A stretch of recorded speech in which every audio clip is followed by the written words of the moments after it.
Welcome to my hands-on Python tutorial.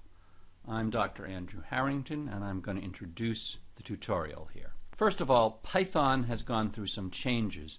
I have an older version for Python 2.6. There have been syntax changes and improvements that make the current version incompatible with the old one. We will be following the newer one in these videos. This is the home page for the tutorial for Python 3.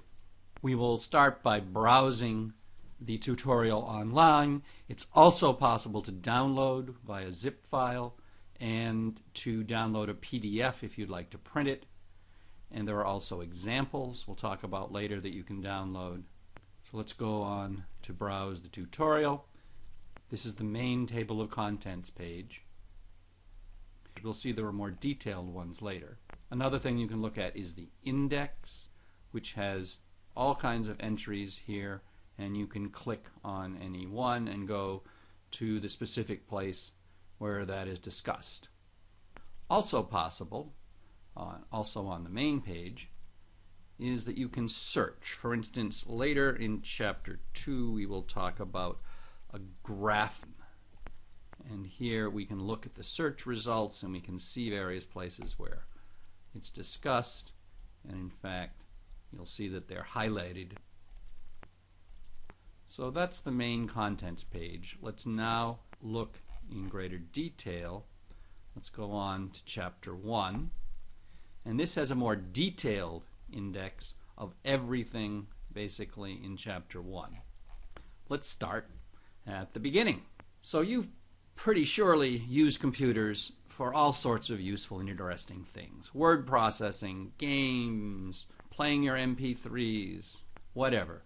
But in each one of these cases, although you may have a fair amount of freedom, like you can write all sorts of documents in your word processor, you're still stuck to one basic use, like it's a word processor or it's a game.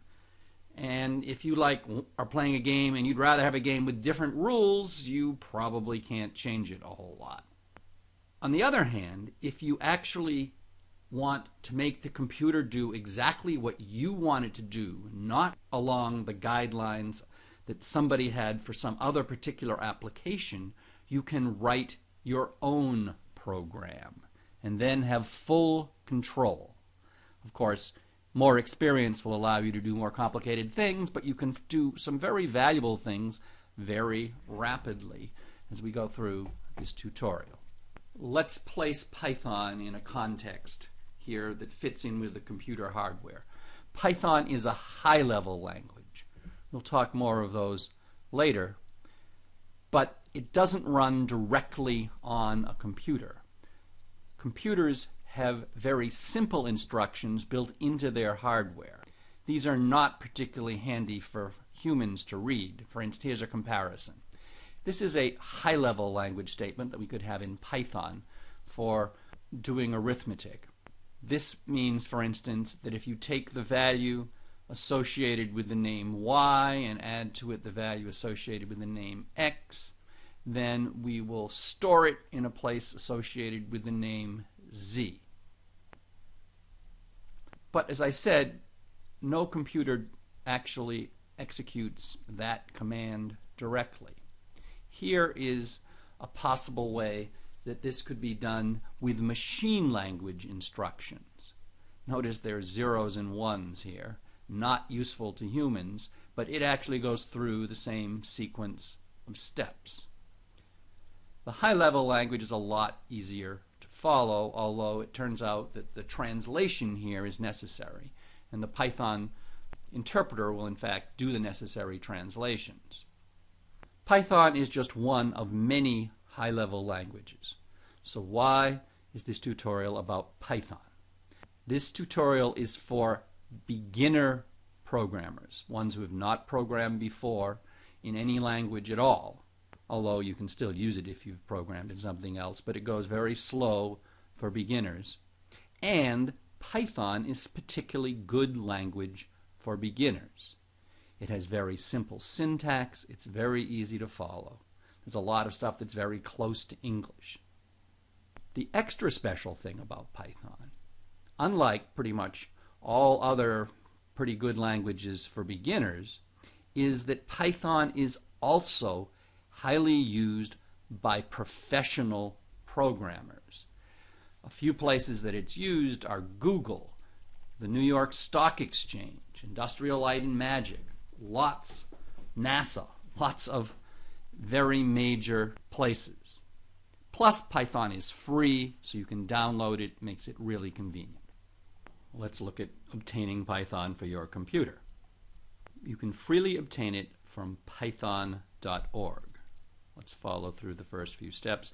This is a great website on Python in general, with documentation and all sorts of other information, but in particular we're interested in downloads, and skip over the Python 2 versions. That's the older version that we're not using for the tutorials. Here we have various versions for different operating systems of Python 3. This is the latest version. In this case, the numbers may get larger after the 3 when you're looking at this video. You can see here the standard Windows installer, special one for 64-bit, installers for Apple and other things. And it's also obtainable other places like for Ubuntu. You would download the appropriate version and then just install it. So go through installation for your version. There's brief instructions here, but basically you just follow the instructions in the installer, say yes, yes, next, next, and so on. There's no real decisions. Let's go on and talk about the philosophy that I use in this tutorial, see if it's appropriate for you. Although Python is a high-level language, it's not English. For instance, it does not understand add the numbers 2 and 3. Python is a formal language with its own specific rules, and we'll introduce these gradually at a pace for a beginner. Some skills you get from following through this. These apply not only to Python, but other programming languages too.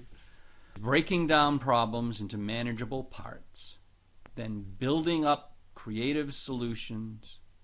And a very important thing is to make sure that solutions are clear for humans. They're going to read your programs. And of course, make sure that the solutions actually work on a computer. Guiding principles in the tutorial are that the best way to learn is by active participation, as in the title says, hands-on, try things. That's listed throughout the tutorial. Sometimes I ask for more creative responses, and sometimes there are hints in footnotes. There are also exercises. Some have no special label, and there should be immediate reinforcement exercise. You're encouraged to do those your first pass through the tutorial. Others have a single asterisk in front of them. They're more substantial, but certainly involve the main line of the ideas. You want to make sure you can end up doing these. And then there are more creative exercises, more challenging, that have 2 asterisks. If you can get to those, great. Make a point of introducing information in an order that gives you what you need as soon as possible to get on and do useful things.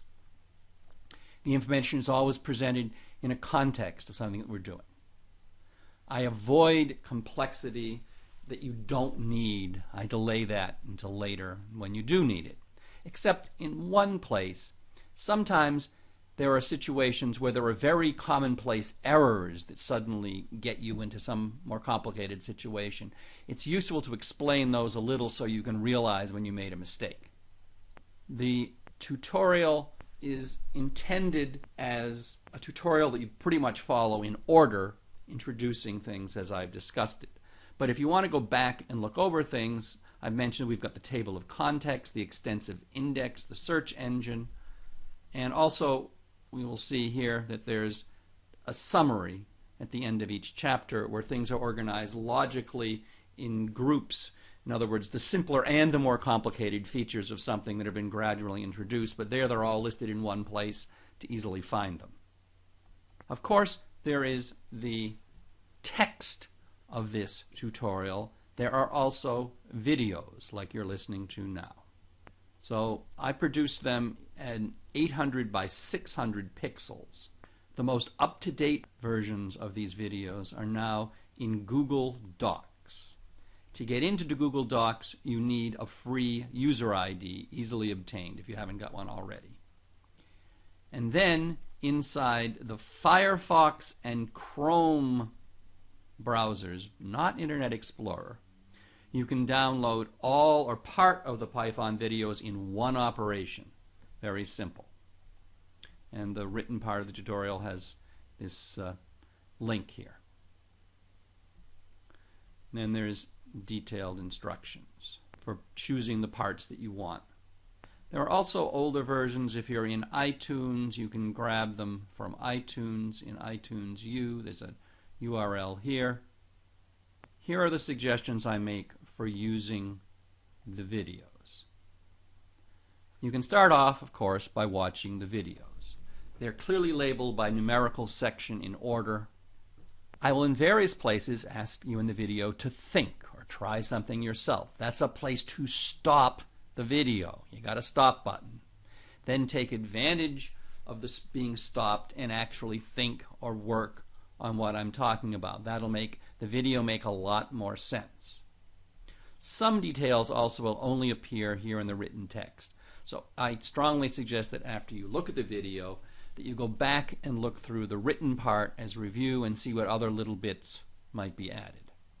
As you go through, I strongly encourage you to look immediately at the unstarred exercises. They're going to be very useful for reinforcing things for you. And if you skip all this stuff, you're going to have a harder time with things that come later. So, work on things right away. The tutorial introduces things gradually. If you make errors, however, you can end up invoking features that you don't realize that are more advanced. Certainly it's worth checking over things yourself, but if you really run into problems, certainly find somebody with more experience in Python that you can help you, particularly in the beginning when you make errors that you just can't figure out. So now have fun and be creative and discover the power with Python.